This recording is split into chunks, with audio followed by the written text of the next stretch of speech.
He had a good vision, and I wanted to be a part of it. And Springfield's a great town, and it needs a brewery. We went to the neighborhood. We went to the consumer versus the consumer having a place to come to us. So we brought the experience to them. And I think once we make this pivot and change to the brick and mortar, it's going to be a much more broader conversation and much more broader awareness around who we are, especially in our back door. And that was Mike and Ray from White Lion Brewing Company on this week's episode of Brewers.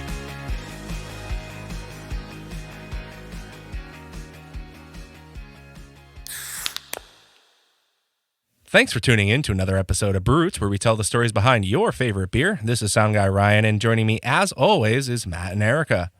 What's up? Hello. What's going on? We got a kick-ass episode for you guys today. We're going to be interviewing Mike and Ray from White Lion Brewing out in Springfield. Yeah. Super exciting. That was a very hot day for us, if I recall correctly. It was super hot. And we walked 1.5 miles with heavy equipment. Yeah, that's right. Yeah, I don't know that we walked that far, but 10 miles. it was at least a block. 10 miles. Well, I don't remember. I remember we left the car, got barbecue, Yep. Oh, yes, we got so Went much barbecue. back to the car, got the equipment, and then tried to find... Yeah, no, we tried did to find walk, the entrance. and we couldn't. That's why we walked really far. Yes. Because But- we couldn't find Right, the entrance. right. There'll be no mistaking where the entrance is now Because because now they're actually open. they're actually open. Yeah, So- and there's signs and it's all Yeah, that good stuff. yeah. Yeah. So that was an awesome day because we got to go out to Western Mass. And as In you guys Springfield. know, we love Western Mass. Like, we really do. It's our new love. It's our new We have love. fallen for the Western Mass. Beer scene. Yeah. Yeah. So yeah, we have that episode coming up, but we have a couple of things going on. We are not going to actually have an episode next week, so I just wanted to let our listeners know. Because it's Turkey Day. It's Thanksgiving, and I'm excited for that because every year I follow the Jack Sabby Thanksgiving and beer pairing, and I am so excited for that. So tell us again what that involves. It doesn't involve anything officially, but I mean, our friends over at Jack's Abbey have put out a list for like Guide to Thanksgiving? Yeah, so like they'll do stuffing with smoking daggers, mashed potatoes with pearly wit, which I strongly suggest. Roasted Brussels sprouts with post-shift pilsner, pumpkin pie with sibling maker.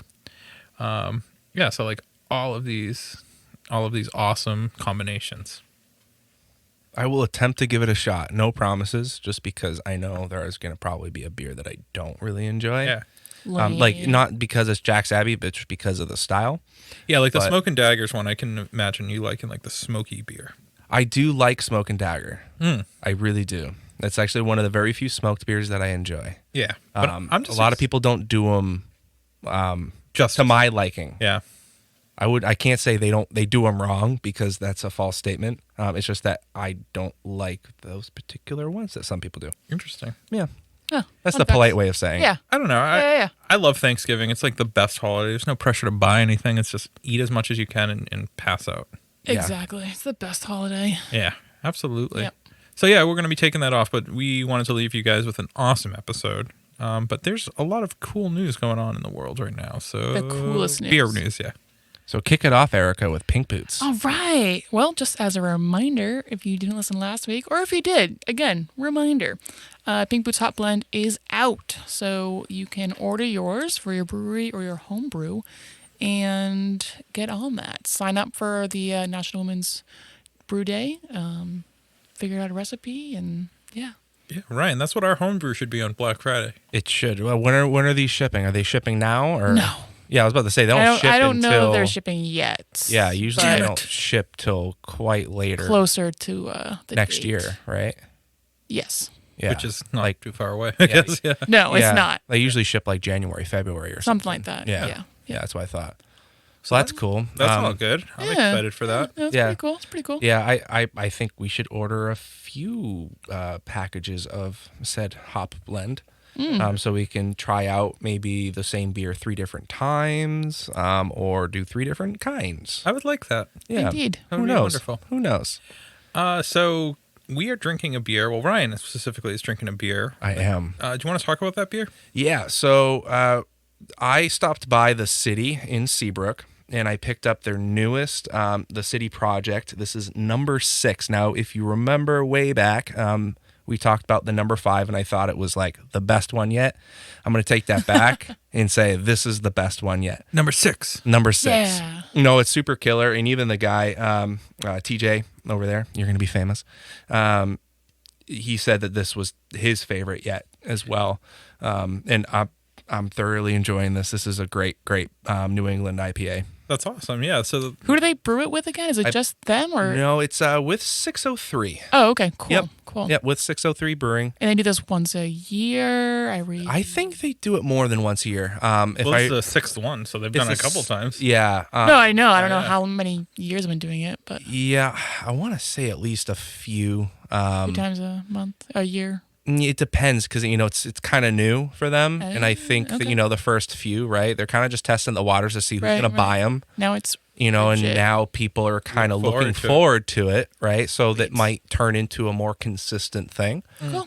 Which I'm super pumped about. So this was sold at the Packy there Yes, it's sold and at the brewery. I don't know about the brewery. I Okay. don't know if you can get it at 603. Okay. I haven't been there to check. I just know it's at the city. But stay tuned for more because we're going to probably have a post about it because Yeah, absolutely. Because why not? why not? Yeah. And then I also picked up another beer from the city. Well, you got me a special beer. I did. I have this beer called Sweet Baby Jesus Sweet baby Jesus. from our friends in Baltimore, Maryland, Claw Brewing, who should come on the podcast because I'm sure someone in Maryland will share this episode with you. Yeah. Chocolate peanut butter porter. Yum. This is as good, if not better, than Gunner's Daughter. Dun dun dun. So Fighting words. TJ told me a story. He then told me he made it up. Was it but a good story? It was a great story. Oh, I'm going to cool. tell it right now real Oh, quick. awesome. Again, TJ, you're going to be famous. Ryan story. So he said that like some lady came in the store and she was like, "Why is it called Sweet Baby Jesus?" And he said, "Because after you take a sip, the only thing you're going to say is Sweet Baby Jesus. It's good." Yeah, I would agree. It's All right. That's pretty good. so yeah. This is a 6.2% 12. It comes in a 12-ounce can. I actually love a 12-ounce can, especially for those kind Same. of beers. I don't want 16 ounces of that. I am sorry. Right? It's enjoyable. Don't get me wrong. If you but- can see, I put my beers on a music stand, and I have two 12-ounce cans next to me. I have a Liar's Bench Bud Light, and I have a Sweet Baby Jesus. Bub Light, that's pretty great. And yeah, because I want my Bubby Light. I want my 4% Pilsner or lager. With your 6.2% peanut butter. But I love appreciate it. this not being 9 or 10% and knocking me on my ass. I appreciate the 6.2%. All right. That's cool. Yeah. Ryan, I think this would be one that you like. All right. You know what? I'm going to give it a shot because I told TJ, I'm like, I probably won't have it, but if you think I'll like it, I'll give it a shot. Yeah. And then there's one other beer I want to talk about that I got at the city today, and that was Jaws from Zero Gravity. Rawr, Jaws. I wouldn't go rar. I No. would go dum. I don't know. Oh, okay. But I would go "Rawr." it's a Czech style Pilsner from Zero Gravity. And Nice. It's really good. I love Zero Gravity. Those people over really at Zero good. Gravity know how to make a beer. They do some solid Yeah. stuff. Yeah. No, this is probably one of my favorite Czech style Pilsners I've had in a long time. That's awesome. Very Yeah. cool. I can't wait Very to cool. chug lot one of those. good flavor. Yeah. Yep. Ryan, let's chug one later. Oh, we're gonna do it. So coming up on November 29th is a day that we want all our listeners to go to their favorite brewery and Local brewery. local brewery and patronize them because Yeah. it's National Small Brewery Day. Yeah. Yes, Support a Small National Brewery Day. Small Brewery Sunday. Yes, Yeah. Sunday. Thank you. Sunday. And then, you know what? It's more important this year than it has been in past years, just because of the COVID stuff. We see a lot of the times people maybe not going to the local brewery because they're afraid of precautions and all this stuff. But I would say our brewery friends are taking the most precaution that I've seen. I think of people like Jack's Abbey. I think people like Notch. All small 603, breweries are just all doing of these everything they breweries can. are out here doing like the best that they can. Yeah, they're go not joking support them. around. Yeah. they're not joking around. There's a couple this week that they shut down to clean. Yeah. They're not pretending it didn't happen. They're cleaning. They're getting everyone tested, and then they'll come back with good attitude, right? Yeah, absolutely. So make sure you go there. If you are going there, go do some pickup, social distance, whatever have you. But support them. Yeah. Buy a 4-pack, buy a 6-pack, buy a case, buy a shirt, buy a gift card. Every little bit helps. Every little bit helps. Yeah. And especially with like the holiday season coming up, like the best way. It's a great time to Yeah. buy those kind of things for gifts or just for Thanksgiving. You want to load up on some beers for the holiday. Yeah. One thing I wanted. Ooh, Ryan, yeah. I wanted to make the 28th National Go to Your Local Packy Day. Oh well. Yeah. Ryan, let's see if that catches on. Well, so Maybe it should be a different weekend. maybe it should Maybe be it should be, different. like, All right, back to next back. weekend. Do it Okay. the following weekend. Okay. Yeah. Right? Cool. The following Sunday, go to your local Packy, even if it's one that you've never gone in, you think is super sketchy. But I'm telling you, like, I went into a small Packy store in Salisbury that I've never gone into in my entire life during COVID, and I found really, really good beers that you would never think were in there. That's cool. Yeah. So do that. Okay. Support them too. I'm always Well, you heard it here first. Yeah. We're starting that. Ryan's National Go to Your Packy Day. Yeah. Yes. One thing I'd like to do starting in December is I'd like to do a beer advent calendar. I've never done one Oh my before. God. I've wanted to do that for years and no one ever buys me one. So I'm just going to have to go buy myself one, I guess. But I'm always too late. I always decide I'm going to buy one, but then they're always sold out. Yeah, so I think this year, I think we need to do one. We should And I make think our on own. Instagram, we should do a beer review every day of our 25. Every day. Oh, let's do it. I actually remember us talking about this. Well, like, you know what? We said it on air, so it has to happen. it has to happen. It has to happen. Has to happen. Set in stone. Done, And we done. have a week off to plan this. Absolutely. So yeah, if you are a brewery that you want to be involved in our Brew Roots Advent Calendar, info Hit us up. at info@brewroots.com, and we might get the email, or hit us up on Instagram, and we'll definitely get your information. Exactly. Yeah. So do we have anything else? Yeah. One last thing. If you're a home brewer looking for some deals coming up, Right, Black Yes. Friday. Black Friday, Cyber Monday, holiday deals. It's all coming for you. Beer and Wine Homebrew Shop. We're going to have all that stuff for you. All that Can't jazz. wait. All that jazz and more. Keep an eye lookout. We'll be sharing it on our profile or go follow Beer and Wine Hobby on their Instagram or Facebook. Yeah. And I'm toying around the idea of a custom print for Brew Roots, so stay tuned for more. I haven't even told Ryan and stay Erica, so tuned. we might have something for Christmas time. Surprise news. Get your Lit. significant other a Brew Roots picture. Well, I this have a has been a feeling- wonderful intro. The best intro. I think our listeners out there are like, give me Sick Ray of and us. Mike. We want to listen about White Lion. But I'm so bummed. I need to go back out there because I drank all the beer that I have from them. Same. I just finished it. Yeah. It You was- just finished it? Well, maybe a week or two ago. I'm pretty sure I finished it like the week after. Ryan, you of, drink beer way Ryan. faster than the rest of us. I know. Well, it's just a good excuse to get out there and- Exactly. and support the Western Mass beer scene and all of the Massachusetts beer scene. So without further ado, we want to introduce our friends over at White Lion Brewing, Mike and Ray. Take it away. Cheers. Cheers. All right, so you guys pretty full right now. I know I am. Completely stuffed. Yeah, I had so much meat. That's why I'm sweating. It's not COVID-19. It Promise. is Theodore's 19 because I had 19 Pounds. Ribs, yes. of ribs from them. We're in Springfield, Massachusetts, and before we recorded this, we screwed up. But we had somebody say like an excellent way to describe where we are. We are Yeah. at the pulse of Springfield, Massachusetts, and Right in the middle. conveniently, this is Springfield's first craft brewery. Yeah. So I think we've given a lot of clues. Ray, why don't you just tell us where we are? What the heck? Let's go for it. Let's go all in. White Lion Brewing, Springfield, Massachusetts, proud to call the city our home. Yes. Love it. Excellent. And we're also here with Mike. Hello. And Mike, how are you? I'm doing great today. Thank Excellent. You mentioned that you had to drive here pretty quickly from Worcester, doing some deliveries. you. I was out doing some deliveries. Yeah. You know, Fun. keeping the ball rolling. Yeah.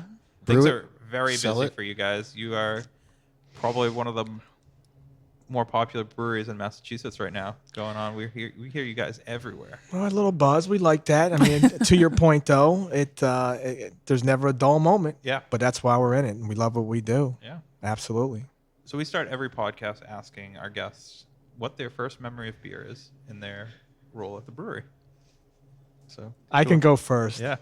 So I think I have shared this with your team in have. a prior conversation, but it was in high school, and I was definitely under the age of.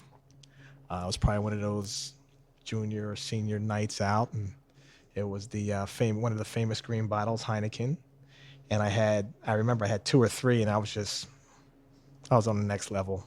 So that was my memory.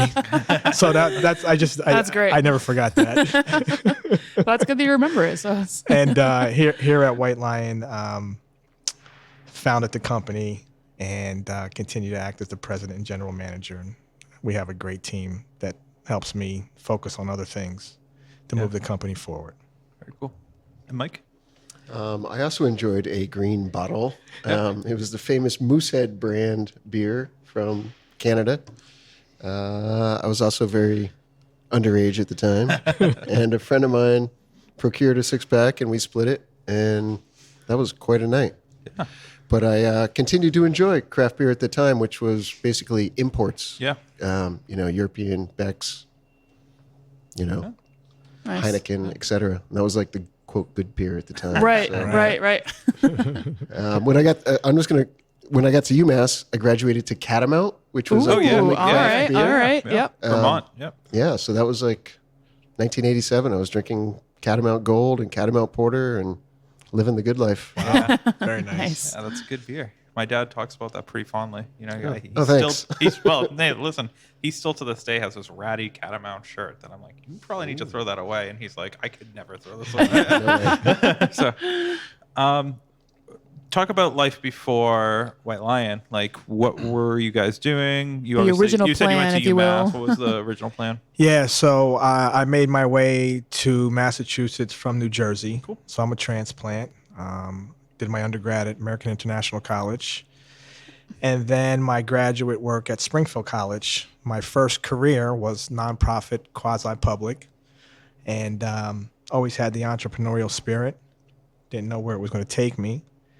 But, when you sit around with friends and family, you come up with all these crazy creative ideas. Some of them you park, some you bring back off the shelf, park it again, throw it away.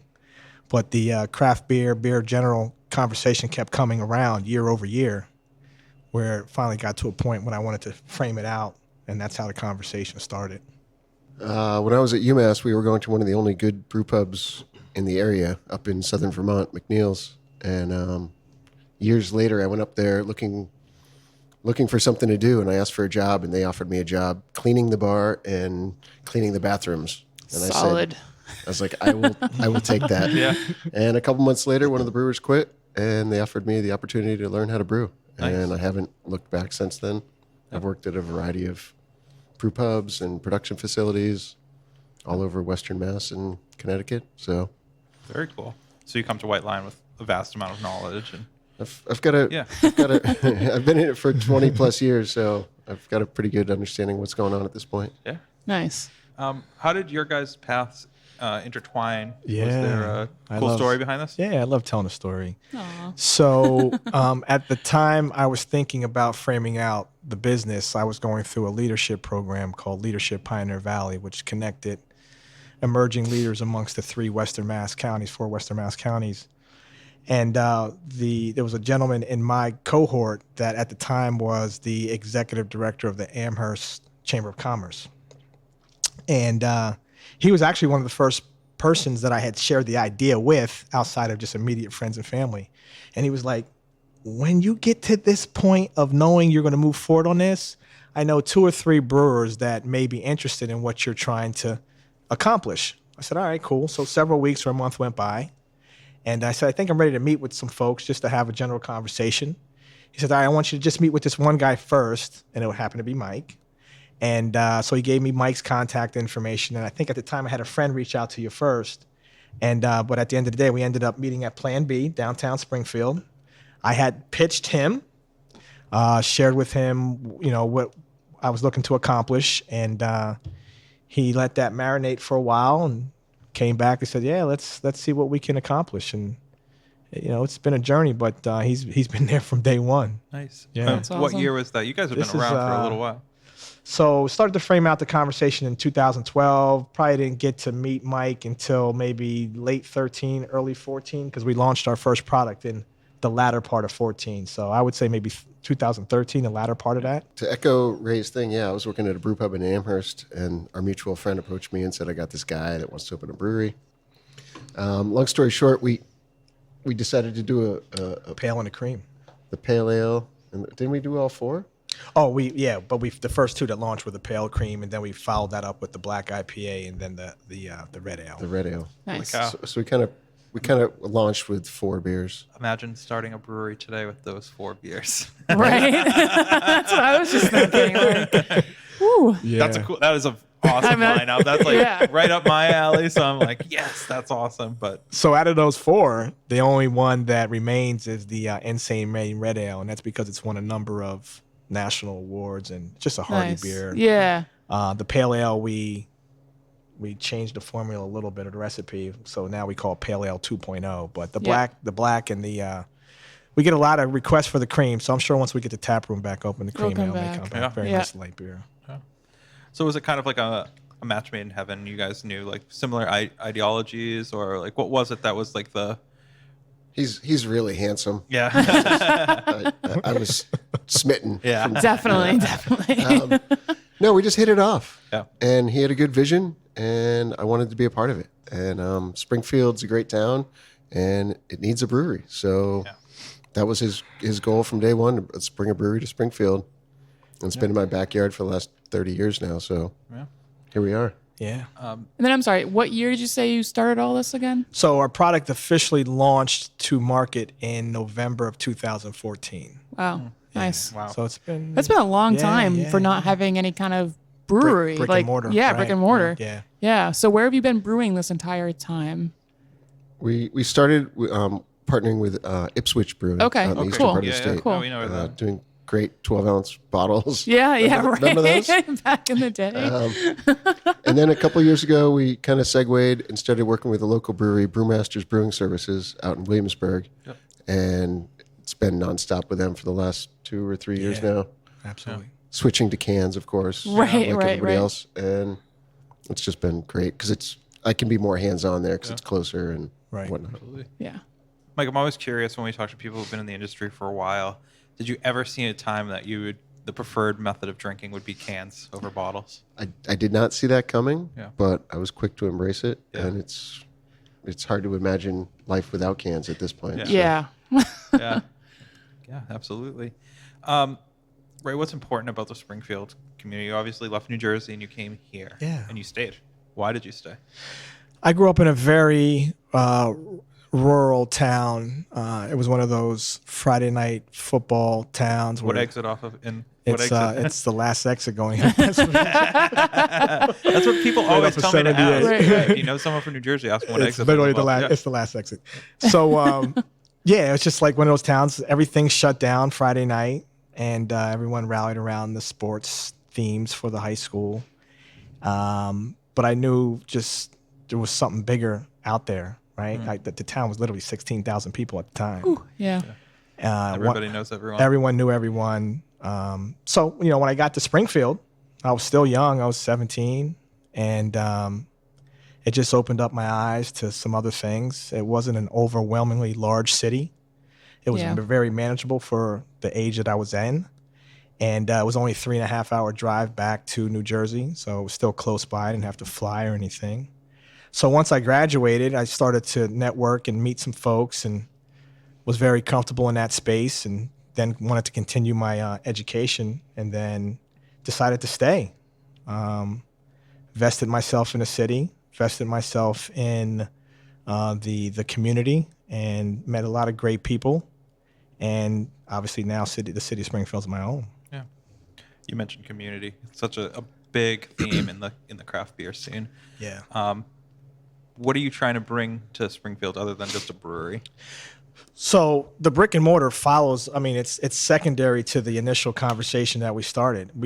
To your point, we wrapped ourselves around the importance of, or the embodiment of, community. I mean, everything from our packaging from day one, even though we didn't have a brick and mortar, when we were in those 12-ounce bottles, all of our case packaging, six-pack packaging had a cityscape of Springfield emblazoned on the packaging. All of our themes, all of our taglines were city related.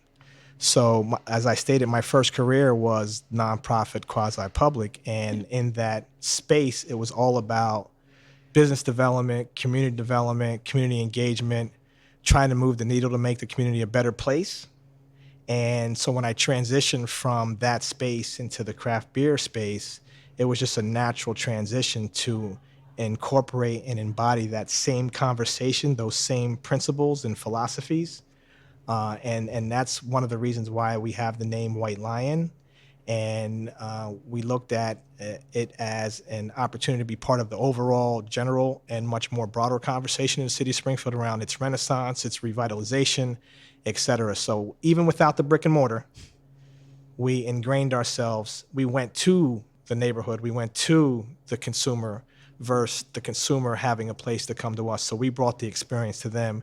And I think once we make this pivot and change to the brick and mortar, it's going to be a much more broader conversation and much more broader awareness around who we are, especially in our back door. Yeah. So why the brick and mortar now? It was always a goal. Okay. I mean, we never, when I met Mike, it was never like, okay, we're just going to be a brew brand and try to go from there. Yeah. We knew the importance of having the brick and mortar to create that hands-on visual experience. So, we thought within the first 2.5, 3 years, we would be at that Right. point. But here we are, year five in a couple months. But as you can see, we're close. We're very close Yeah. to Looks bringing beautiful. bringing that full circle. And how long have you been building out down there? It's been 10 months? Yeah. Stop and go. Yeah. COVID, threw us Yeah. for a loop, but Yeah. we're happy with the progress. We're ready.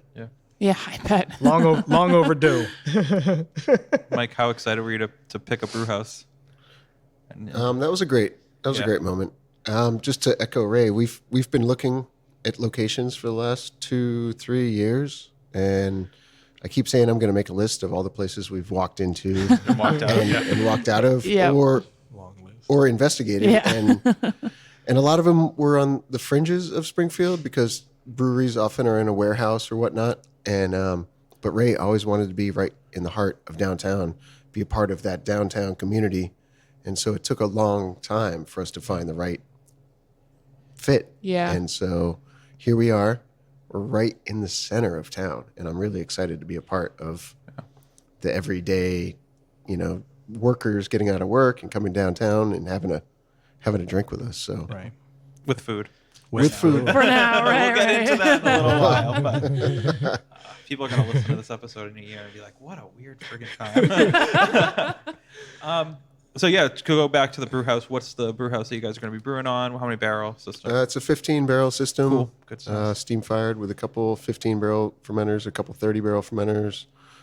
We picked up a cask canning line, so it'll allow us to take over production of all of our beers, Soup to nuts, yeah. soup to nuts, and I'm really excited for that. It's fun to have somebody else make it, but it's way more fun to make it yourself. So. For sure. And you're going to have a canning line here then, I assume, as well. Oh and do yeah. everything, The cask line is going to be fantastic, and so we'll have on-premise sales and off-premise. So, we'll just Keep on chugging along. start cranking. Yeah. And let's just take a quick break and hear a word from our sponsors. Did you know that your favorite Massachusetts breweries use hops from a local family-owned hop farm right here in Massachusetts? Our friends over at 4-Star Farms are there for you whether you're a commercial brewery or a small batch home brewer. Make sure to head over to their website today and get your hands on some of the best and freshest hops available locally. Cheers.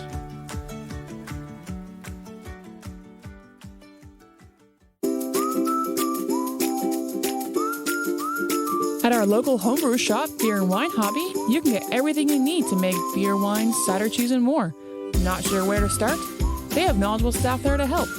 Beer and Wine Hobby is family-owned and located in Danvers, Massachusetts. Visit their website, beer-wine.com, and use our promo code BREWROOTS for 10% off your online order today.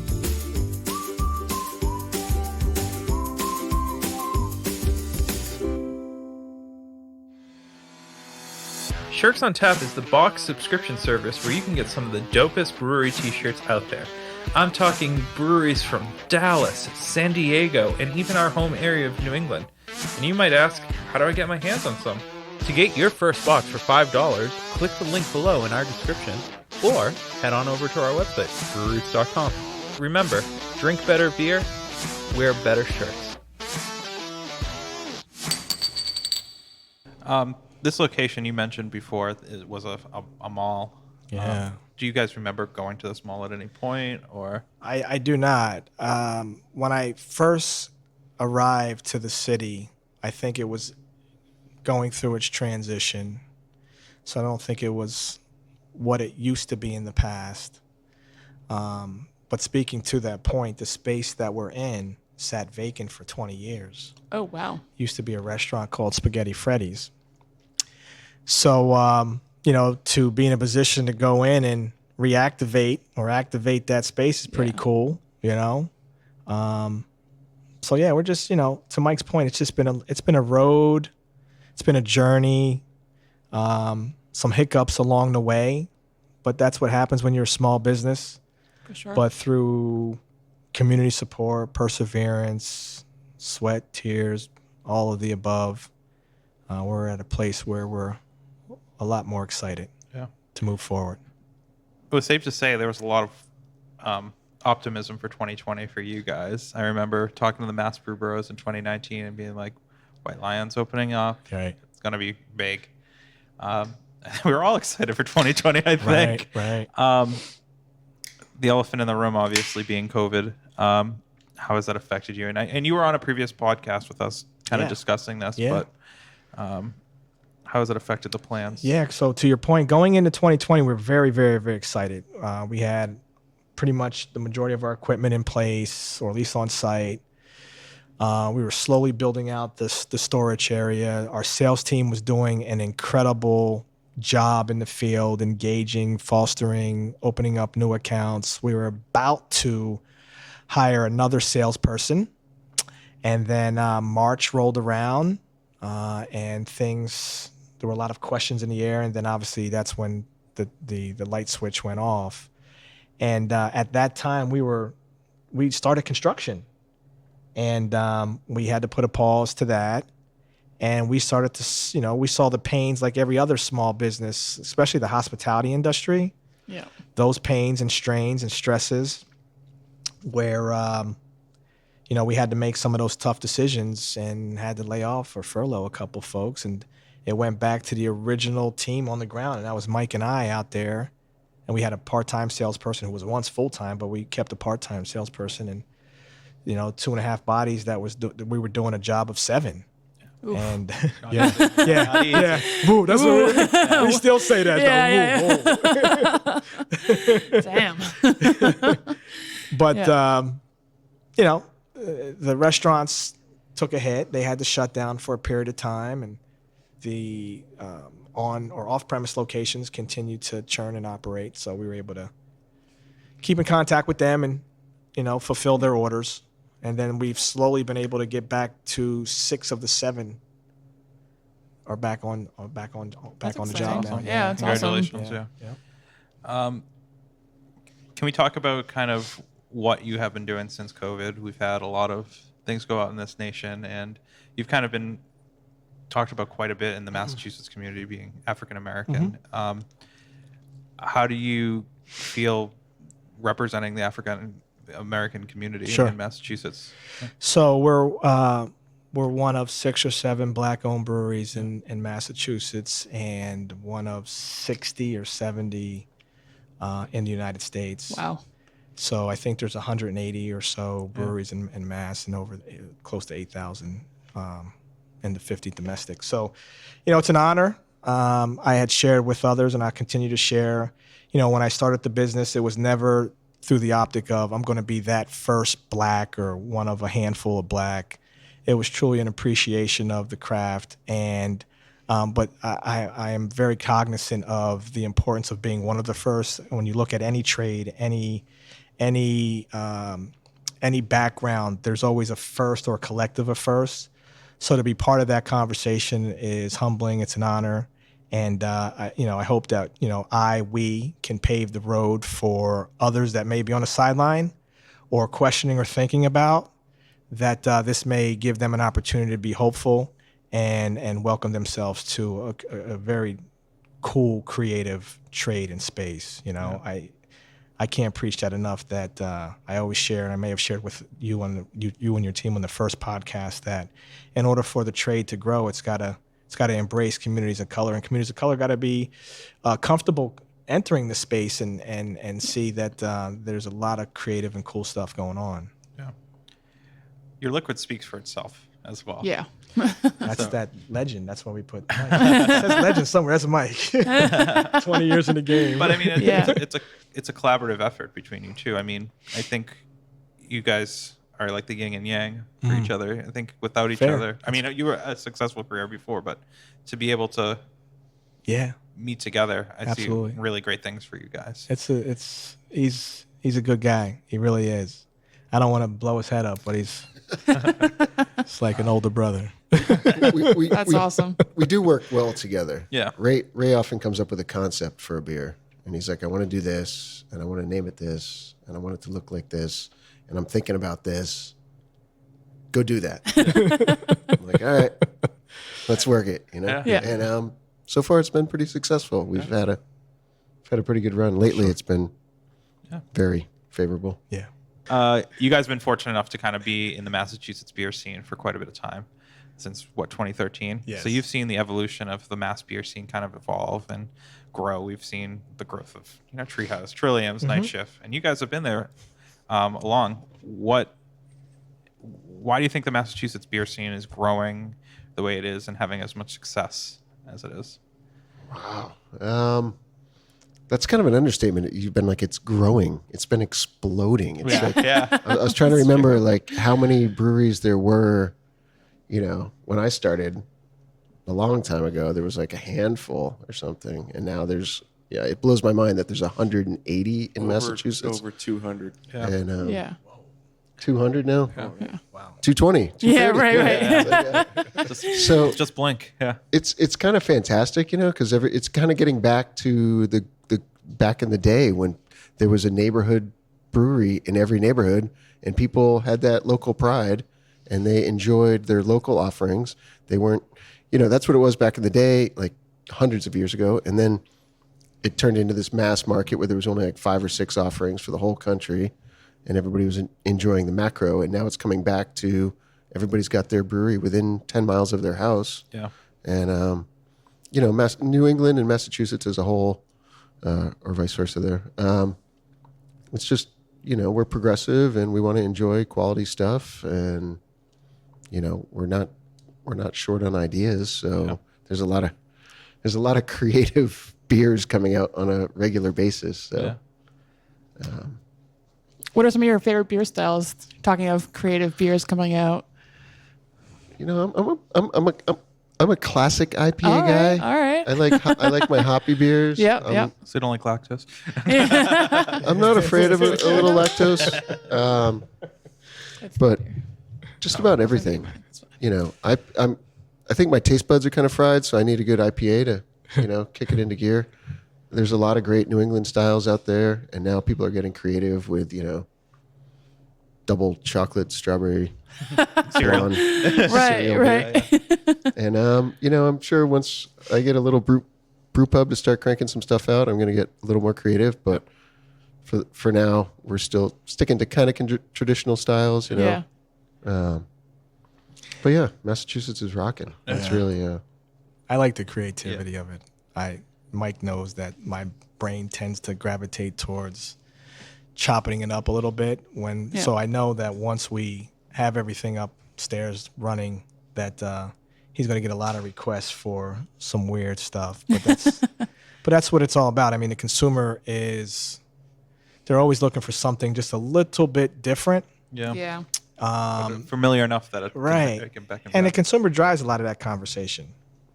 So we have a robust consumer base in the Commonwealth of Massachusetts. They expect good quality beer.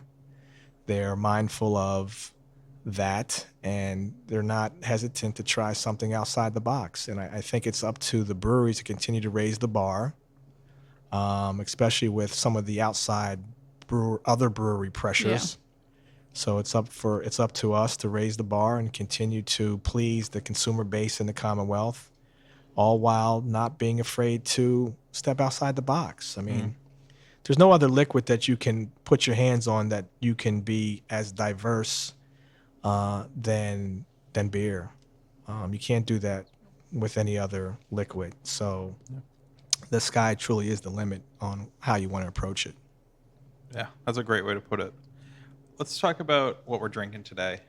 This golden ale is like bananas in my opinion. It's so good. Like there's so many flavors in there. I taste mango, peach. But no bananas. But no bananas. Yeah, no bananas. Yeah. You got me there.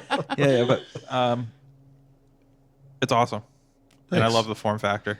I'm still Yeah, mine's already gone. yeah. I'm a sucker good. for the 12-ounce cans. So We do still do a couple beers in 12-ounce cans, but yeah. the Tropical Secrets was something we wanted to do, just something light and crushable for the summer. I think last year was the first year. Yes. And it's a combination of guava, mango, and peach. Yes. Right? And we use, purees and just I created a, kind of a simple golden ale base and then added the fruit. And it, Yeah. I cannot imagine a non-beer It's nice. drinker not enjoying this. You know, it's, Yeah. very palatable. it's drinkable for sure. Yeah, it's definitely crushable if you say on a hot summer's day, for sure. Tell me about the Fresh Fest that you're doing, or you're a part of, I should say. Yeah. So Fresh Fest is in its third year. Okay. It is based out of Pennsylvania, and it has been recognized by USA Today 2 consecutive years as one of the top 10 beer fests in the country. Oh wow, that's And cool. the emphasis or preface behind Fresh Fest is to really create a diverse audience. So it marries black breweries, conventional breweries, in this incredible. Did you go last year? No, I went. It's in this No. incredible space where everyone is just coming together and having a good time. Yeah. So this year, because of COVID, they did it digital or virtual. And the virtual alignment was to partner a Pennsylvania brewery with a black-owned brewery. And we've been part of the Fresh Fest conversation pretty much from day one. So they reached out to us and wanted to marry us with a PA brewery. And I said, yeah, let's do a sour. And they said, oh, we got the right brewery for that. And that was Yep. Grist House. And so Mike, the Grist House team came up to Springfield, met with us. We had lunch, got a chance to meet each other. And then Mike and the team powwowed over the style and thoughts, et cetera. And I think it's a home run. It's really, good. Yeah, no, I love that it's like a puree, it's a cocktail, kind of like a brand cocktail you were saying. Like that's different than just Again, throwing thinking it out the box. straight. Yeah, Yeah, no, that's real cool. I like it a lot. Yeah. And then we can't not talk about the IPA. Is that your number one seller for you guys? IPAs continue to be a very popular style of beer. Yeah. Stop Has it. it? No way. I'm enjoying the Perlicious right now, which is one of our top sellers. It's just it's slightly hazy. It's not one of those kind of yogurt style beers, but it's crushable, kind of a soft palate with Yeah. a nice big hoppy Yeah. backbone on it. So What's the beer you guys are known for? So we launched with the Pale Ale Yep. was our launch beer, and then we did recalibrate that to the Pale Ale 2.0. But I think right now Alliance Galaxy or Galaxy Hopped West Coast style IPA is Galaxy's really, been the it's what keeps us. It's the mainstay. Yeah. It's our year-round IPA. the Galaxy hop is just a fantastic hop with a huge For sure. flavor, and we just kind of blend it with a couple other hops, and it's just a nice 7%. It's a little more West Coasty, still a little haze, but not a big New England style. So it's, but it's it's kind of one of those across the board IPAs that people can just enjoy and sells really well for us. Yeah. We'd be remiss to not mention the Black is Beautiful beer that you guys did with Trillium. Talk about that experience doing that. And that was the first time I've seen a line for a beer in months. I was like, damn, good for you guys. Yeah, it was awesome. Weathered Souls out of Texas, shout out to Marcus, came up with the idea that then eventually morphed into over 1,000 breweries partaking in it globally, just to bring awareness to social justice and systemic issues that are out there, for the trade to have a common voice to rally around. And so when it was first announced, it reminded me of the previous one, which was All Together, which was only Right. like a month or Not so that long prior to, ago. right? Yeah. And we partnered with 2 weeks notice actually on that particular beer over in West Springfield. But I started to scroll through the breweries, just being nosy, that had already signed up, and unbeknownst to me, they had a tab that you can break it down by state. So I was like, oh, let me see what's going on in Massachusetts. It was only like a week and a half in, and there was like maybe a half dozen or a dozen that had already signed up, and I saw Trillium, and I knew that JC and I had followed each other on social media. I was like, well, let me just reach out to Yeah, them. yeah.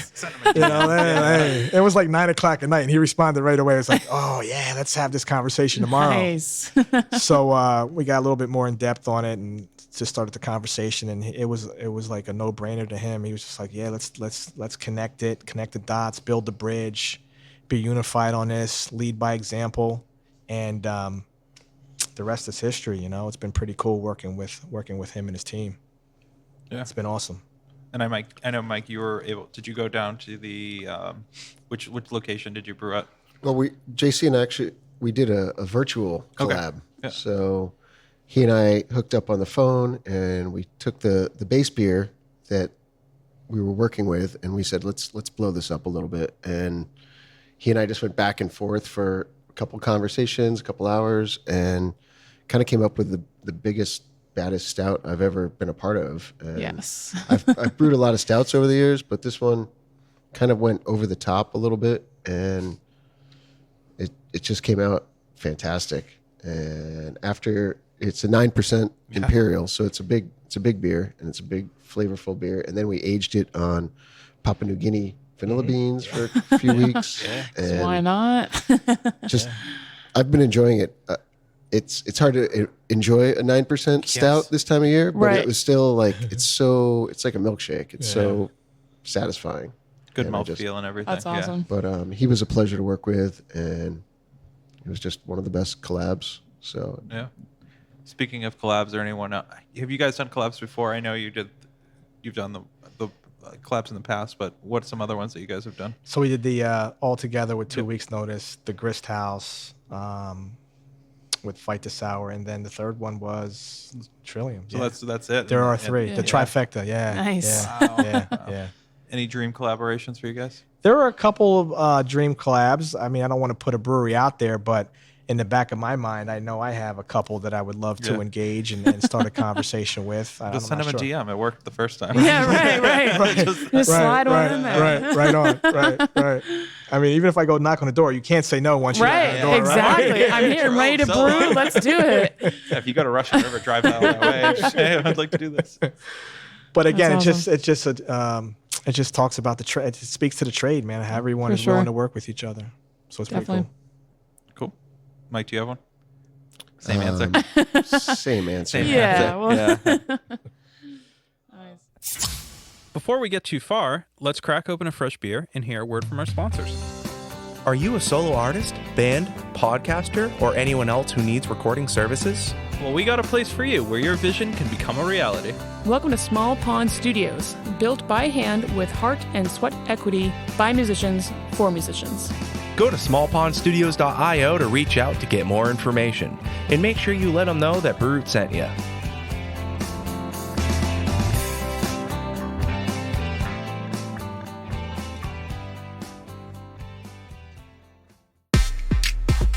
Hey, Sound Guy Ryan here. Didn't know if you heard, but we're a part of the Hopped Up Network. There you'll find other informative podcasts about beer. So go ahead, follow them on social media, and visit them on their website, hoppedupnetwork.com, to learn more about the people, beer, and breweries from around the country. And until next time, thanks for listening. Cheers.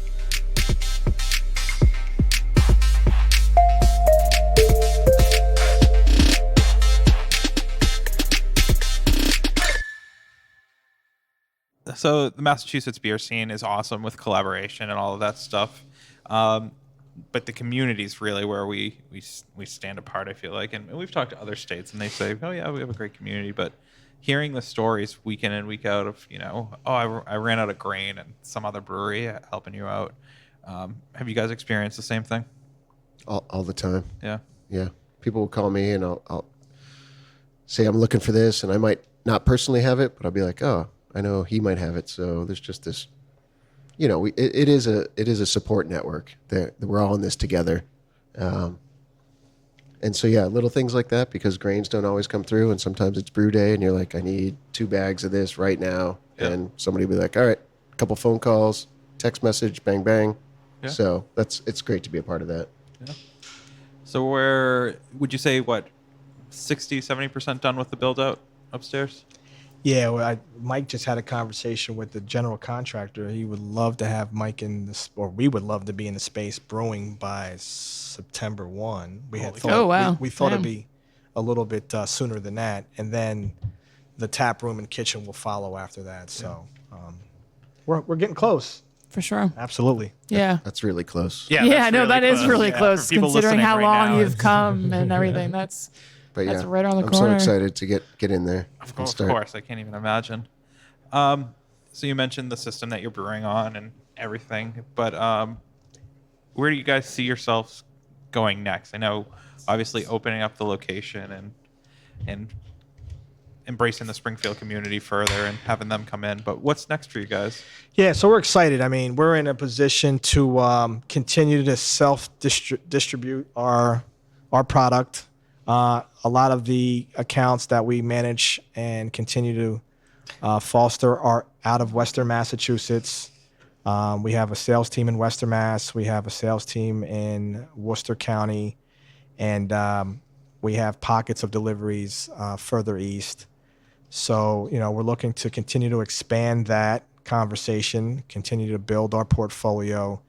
And we just started to distro other smaller artisan breweries in the space just to expand their bandwidth, right? We're in those types of times where you have to not be afraid to look to broaden.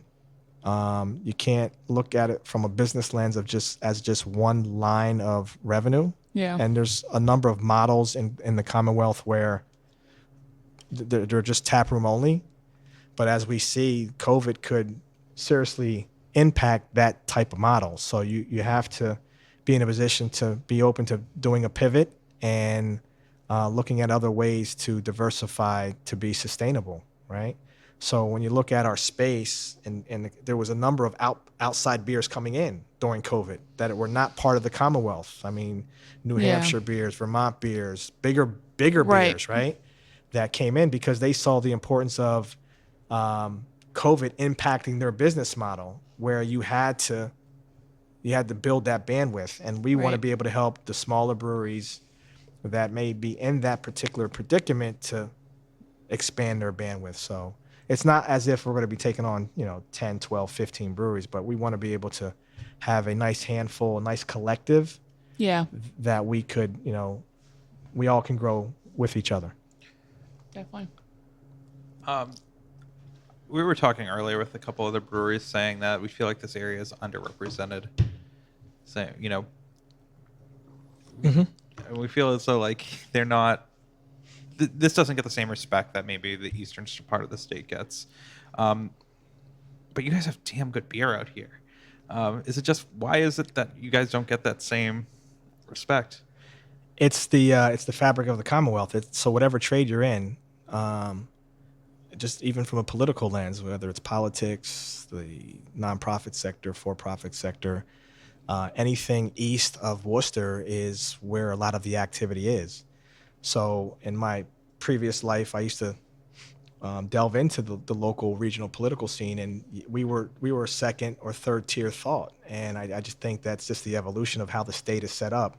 A lot of the power brokers, a lot of the population, a lot of the mass is in the eastern part of the state. So the more people out east, the more people that you can put your product in front of. Western Mass is I think the statistical area population is like 700,000, but that's all 4 counties, right? I mean, you go to Suffolk County or Middlesex County alone, that's all of Western Massachusetts. So Yeah. I think some of it's just driven by population, some of it's driven by just the power broker aspect of it.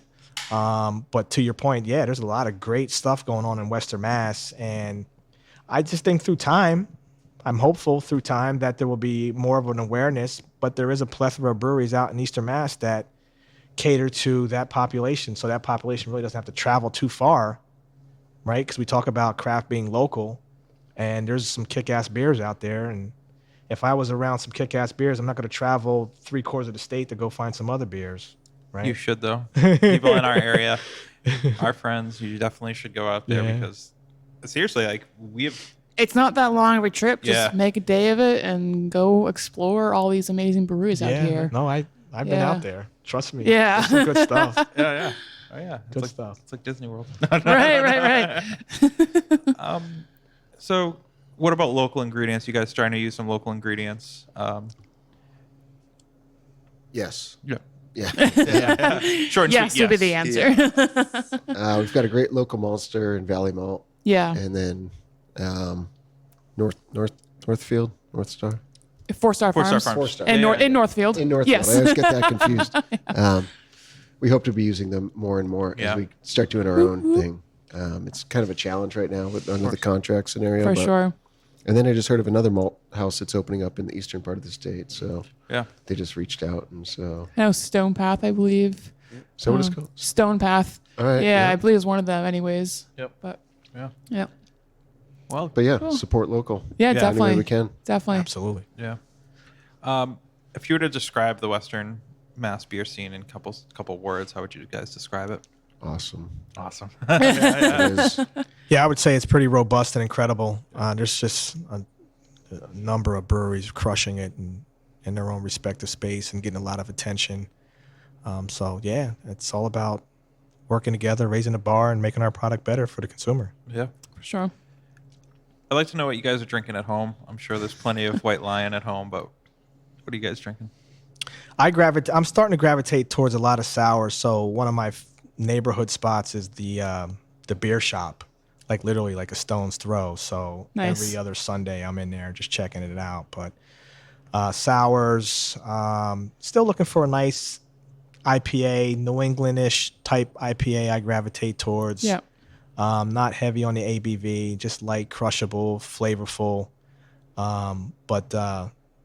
Yeah, sours I got a number of sours in my if my memory serves me correct, in the refrigerator, just sitting there waiting for me to take hold. Nice. Mike? I drink White Lion all the time. But I'm not afraid to grab a 15-pack of All Day or some sort of session IPA, so I can just crush a bunch of them Yeah. when I'm going to the beach or something. And I'm getting old. I can't take the 7% beers all the time. Right. Is there ever a guilty pleasure beer for you guys? Guilty pleasure. Stout. So, Yeah. If I can find a good stout. Yeah. I'll always think of, I think it was AleSmith Speedway Stout a friend gave me several birthdays ago. And I just remember it being like the best beer I've ever had. I used to be a Racer fan. Racer 5? The Racer 5, yeah. But that got a little bit too heavy for me. But I go basic when I need to go to just a general. You talk about the all day. I mean, I go retro. I go Pabst, PBR. Oh, yeah. That's Yeah. just go pick up a 6-pack at the local spot. No, it's going to be good every time. 6-pack. Come on. Yeah. You can do better than No, that. I can't. good man. What type of environment are you trying to create here? What is the seating going to look like here? Obviously, with COVID, it might be a little bit different. Are you trying to go for that like German influence with the long tables, or? No, we have the original plan pre-COVID, post-COVID, in COVID is the all above COVID is your traditional bar area. So you sit at the bar. Our optic will provide you an opportunity to look into the brewery, separated by a glass wall, and then couch seating, booth seating, individual stand-up tables, Yep. 4-seaters, etc. Obviously, with COVID, we have to, parse that down a little bit. The original plan was, I think it was 149 was our, Holy cow! Yeah. For you guys. Nice. but that will be Half what that. do they call that? 6 feet of separation. Yeah. But so we're excited though. I mean, we still have access to. It's called the what's it called? The outside area, right outside of our space. The Like The court, Park? the court, the Oh, court, the court. court, Yeah, center yeah, yeah. court, center Yeah, yeah. court. So we have a sliver of space in center court as well that extends outside the space. So if we wanted to have an additional 10, 15 people, we can do Yeah, that as well. yeah. So, so as far as the optic, it's it's all about the city. Even though we're in a tower, we're trying to create that industrial feel. So we have the exposed concrete, the exposed ceilings, the exposed HVAC, Nice. the roll-up garage doors to create that outdoor feel.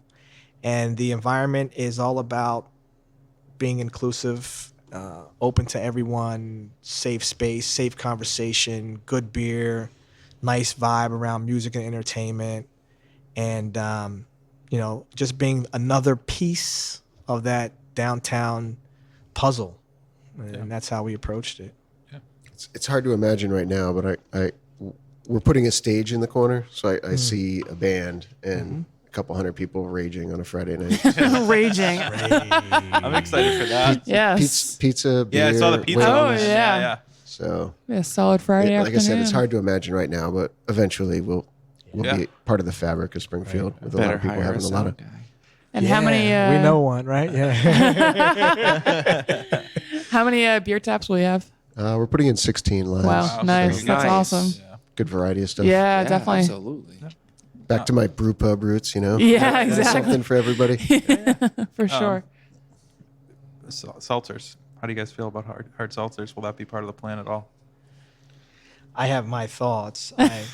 Heavy sigh. Yeah. You know what? Everyone has said that today, so don't feel bad. It's really from a more so from a research lens from my end. Again, just looking at it from a business lens.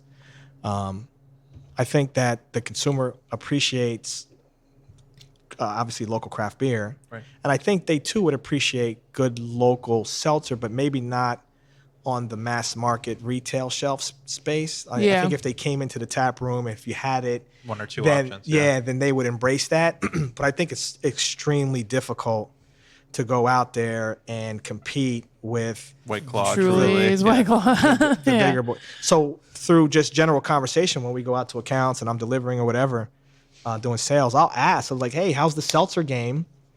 And there is a common theme, and I had shared this with Mike the other day. Folks will try that new entry one time. It's new, it's on the shelf. It may be local, it may not be local, maybe regional. But then after that one time, they're going to go back to what they're accustomed to, which could be the conventional seltzers. And I just think it just creates a weird dynamic. It's easy to put product on the shelf, but if it doesn't flip or move, I mean, you're sitting on stuff for a while. So I'm just mindful of that, and I'm Yeah. listening to the buyers who are saying that. Right. So, I mean, and don't get me wrong, there are a couple local crafts that are really like craft seltzers that are crushing it, but in general, the conversation that I'm seeing is it's not a continuum throughout. Yeah. That's just my take. Yeah. What do you think, Mike? I just keep trying them all the time, and I'm not a seltzer guy. Yeah, that's all right. All right. Well, it's cool. But I drink them though. Don't get me wrong. Never- I drink them. yeah, I'll drink them. Yeah. I'll he'll go drink get- them. I drink Never say never. It's like right. it's part of where we are. Exactly. And Yep. so Nice. But we don't have a seltzer in the pipeline. yeah, Right. not, Right. Okay. Not yet. Just beer license here, or no beer and no food. beer and food, but no wine or anything like that. Correct. Correct. Very cool. Yeah. Yep. Yep. Ryan, do you have your awesome question? Yeah, for both of you, one at a time. Sure. Mike, what would you like to learn more about in brewing? That's a great question. The sour situation, I've made a few now, and it's like a whole new style that I've just not embraced yet, and so that's something that I'm really looking forward to taking on when I get my own space, to really expounding on that, just going big. You're Because almost there's so many variables that you can throw in there, combinations of fruit and spices and whatnot. So it's endless limitations on that, and it's a market that people really enjoy, and it's not a seltzer. Correct. And Ray, like, what do you want to learn more about? Having a business and being a new brewery in Springfield. right? Yeah, there's so much to learn, really, though. I mean, even if you get to a point where you feel you're comfortable, there's just another level. And I think that's the approach we have to continuously take. Like, we always have to push through. There's never a point where you think or have to be comfortable, because as soon as you do that, you're going to miss something. And when you miss it, you may not be able to recover from it. I mean, it's in any trade or any space that you're in, you have to be able to evolve. And I think that's what we have to be mindful of. What is cool today is not going to be, or may not be cool 7 years from now. So Yeah, look at bottles. Bottles are gone, right? No more bombers or anything. Yeah. Yeah, you're right. See, so there's that evolution. So I think that it's just a continuous learn. And I hope that as a collective, meaning the team, that we embrace that importance. So we want people to find your beer. We want people to come to this location when it's open. Where can we find your beer currently? So we, again, distribute throughout the Commonwealth, primarily in the 4 counties of Western Massachusetts. You will find a number of healthy accounts in Worcester County. And then we do trickle out into the eastern part of the state, some of the larger stores more so in the eastern part versus some of the neighborhood-based ones. Our location in a month from now would be 1500 Main Street, right in the middle of downtown Springfield. And you can follow all of our progress on our social media platforms, Instagram, Facebook, Twitter, LinkedIn, etc. Snapchat too, I think. Yeah. You guys are Nice. on Snapchat. Nice. Love it. I've been joking about that all day, but I guess it's true. Somebody has Yeah. It's real. And I guess our last question, Erica. Yeah. So, what are you guys most proud of? I am super proud of. It's one thing to be in a position to have an idea, move that idea forward, and see it come to reality. But it's warming to know that the trade, the city of Springfield, the surrounding community, the consumers have really embraced what we're trying to do and accomplish. And then the team, you can never move anything forward without people understanding, believing in, and driving that conversation forward. So to be able to start with just the 2 of us sitting at a bar one day that didn't even know each other, to be in a position to open up some brick and mortar and have a space where people can come and have a team that's just pushing day in, day out, really believing. It's just an awesome feeling. Some days I just sit back and be like, damn. And Yeah. and the sky's the limit. I'm a firm believer what you put in is what you get out. So and that's the approach we're going to continue to take. Mikey. I agree 100%. I'm proud of the fact that we've been grinding at it for several years now. And sometimes I lost hope and didn't think it was actually going to happen. And now to see it actually happening and the building coming together. And like Ray said, our team, we have a fantastic team right now of some really dedicated employees. And we're crushing it, and it's coming along, and I couldn't be happier. My last comment is, Ray, it's very easy to buy into what you're selling. I really believe in what you guys are doing. So, For sure. Appreciate that. Yeah. Thank you so much. So, Absolutely. It's not who wins the race first. It's slow and steady. That's it, yeah. You guys have planted your roots, so people know who you are. And Thank you. very excited to see what comes next. So Appreciate it. We encourage all our listeners, if you find White Lion Buy it and try in your it. packy, give it try it. It's awesome. It really is. And then make your way out to Western Mass, because not only is White Lion here, but there are a lot of awesome breweries. So many of us. Yes. And you're gonna find you're not gonna find beer that you're not gonna enjoy, because every single one that we went to, we enjoyed. Nice. Yeah, which we don't oftentimes say on a full day of like well, yeah, interviews. It's from 8 a.m. to exactly 5 p.m. right. at night. But here we are, Best and job in the loving all of world. it. So But thank you, gentlemen, for doing this tonight. We really do appreciate it. And Thank you. We appreciate you. until next time. Absolutely. cheers. Cheers. Cheers. Cheers.